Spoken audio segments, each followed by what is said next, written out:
Welcome back. With just 5 days to go until Election Day, a new poll shows that Democratic Socialist Zohran Mamdani has a significant lead in the race for New York City mayor. Mamdani, the Democratic nominee, leads Andrew Cuomo, who's running as an independent, by 25 percentage points in the new Emerson College poll. Republican Curtis Sliwa is a distant third. My colleague, NBC's Alan Smith, spoke to Mamdani just moments ago. What about this job scares you?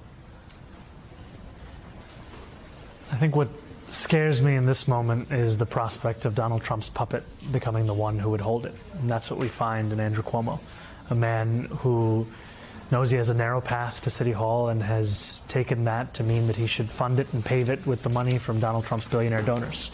I am very excited at the prospect of winning this race, but I will never let our confidence become complacency. And so every single day, I remind myself, I remind our supporters, I remind our team of the fact that this is an election to be won. It's not one that will ever be given to us. NBC News correspondent Sam Brock joins me now with more on Mamdani's campaign and what the term Democratic Socialist really means. Sam, I've followed Bernie Sanders around the country for a year and a half, so I learned a lot about Democratic Socialism. But you tell me what you've learned. Sure. So he was sort of the godfather, if you will, back in 2016, Ryan. But yeah, they consider themselves an organization of organizers, which is to say they're not necessarily aligned with Democrats. They're not necessarily aligned with progressives, but rather a group of people on a mission to effectuate change for working class families. And if Zohran Mamdani does get the New York City mayoralty on Tuesday, it becomes the biggest executive office, Ryan, that this group so far has attained. In front of a roaring crowd in Queens, New York, the three political figures most associated with democratic socialism: Senator Bernie Sanders, this country belongs to us, not them; Congresswoman Alexandria Ocasio-Cortez. We are a working people's borough in a working people's city. And Zohran Mamdani, seen as a possible standard bearer for the movement and the favorite to be New York City's next mayor. We won by 13%, with the most votes in any citywide primary in New York City history. Supporters have a good sense of what drives democratic socialism. For me, being a democratic socialist is wanting and guaranteeing dignity for all people. The best way to make New York a successful city is to end the policies that have turned it into a playground for the rich. But the question of what defines DSA, or the Democratic Socialists of America, has become a point of much conjecture, with former Governor Andrew Cuomo, crushed by Mamdani in the Democratic primary, trying to use it as a cudgel in his independent bid. Zohran is not a Democrat.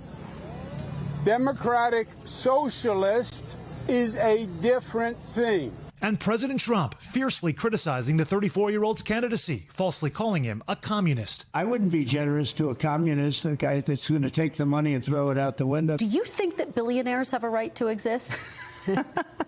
I don't think that we should have billionaires. Mamdani, in an interview on Meet the Press, framing the movement as a fight for economic justice. Call it democracy or call it democratic socialism, there has to be a better distribution of wealth for all of God's children in this country. For perspective, we sat down with Kareem El-Rafai, who sits on DSA's National Political Committee. Everybody has the right to a roof over their head, and that, everybody has the right to a living wage. El-Rafai says DSA sprang up with Sanders' push for Medicare for All in 2016.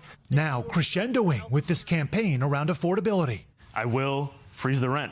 I won't defund the police. The centerpiece of Mamdani's pitch to voters: buses, some city-owned groceries, rent freeze for 1 million rent-stabilized units, and a universal child care program he says he'd pay for with a 2% tax on millionaires and raising the corporate tax rate to match New Jersey's. Proposals that have sparked fears wealthy New Yorkers will flee the city. We've raised taxes on the rich in the past, and they haven't all left. So you don't buy the idea that people are going to flee as a result of higher taxes? I don't. It's also a movement about solidarity with Palestinians, supporting the nonviolent boycott, divestment, and sanctions, which critics call anti-Israel. Some Mamdani comments on the issue getting backlash, like at first declining to say whether Hamas should lay down arms in an interview with Fox News before pivoting on the debate stage. Of course, I believe that they should lay down their arms. How does DSA see Hamas? What does the organization think about Hamas? Admittedly, it is a somewhat frustrating question to get asked. This has been I think, one of the most Islamophobic campaigns in recent memory. DSA has committed itself to nonviolence consistently. The big question, does the New York mayoral race mean something more for national politics? Is it realistic to think that the DSA is the counterpunch to Trump and to MAGA worlds and is going to be successful in places beyond New York City? You know, that's the beauty of our movement, is that it's bigger than just one person. Political analyst Hank Scheinkoff, who's consulted on more than 700 campaigns, says the traditional Democratic Party has already fractured. This is the beginning of the end of the Democratic Party as we know it. If it survives, it will transfer into something else. What that something might be appears to be rapidly picking up steam on America's biggest stage. We will make our city one where every person who calls it home can live a dignified life. Sam, I cover Capitol Hill. There's a lot of prominent Democrats there who have kind of put Zohran Mamdani at an arm's length. Hakeem Jeffries just endorsed him. The New York governor, Kathy Hochul, endorsed him. It wasn't until just recently. But we still have not heard from Senate Minority Leader Chuck Schumer. He has yet to say if he's going to endorse him. What is his relationship like with establishment Democrats? And does the establishment have real concerns about him, especially how he could be used against them in the upcoming midterms?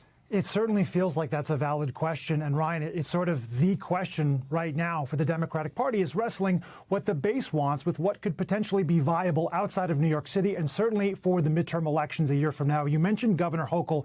That was the big first institutional chip to fall in terms of supporting Zohran Mamdani. She did so, by the way, on the basis of affordability. She said that they could work together on those issues. And definitely she is a big supporter of universal child care. And that is something they've talked about working together on.